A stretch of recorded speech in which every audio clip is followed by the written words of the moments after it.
Test সিরিজে বাংলাদেশ দলকে white wash করার ঘোষণা দিলেন জিম্বাবুয়ের ব্যাটসম্যান বেন কারান।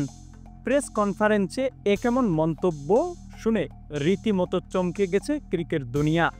চলুন দর্শক, বিস্তারিত একটু জেনে নেই। বাংলাদেশের বিপক্ষে সফরকারী জিম্বাবুয়ের 3 ম্যাচের টেস্ট সিরিজ। ইতিমধ্যেই বিপক্ষ দল জিম্বাবুয়ের কাছে হেরেছে স্বাগতিক বাংলাদেশ। 2 ম্যাচেই ঘরের মাটিতে হারতে হয়েছে শান্তর দলকে। আগামী 28 তারিখে শেষ টেস্ট ম্যাচ রয়েছে বাংলাদেশের।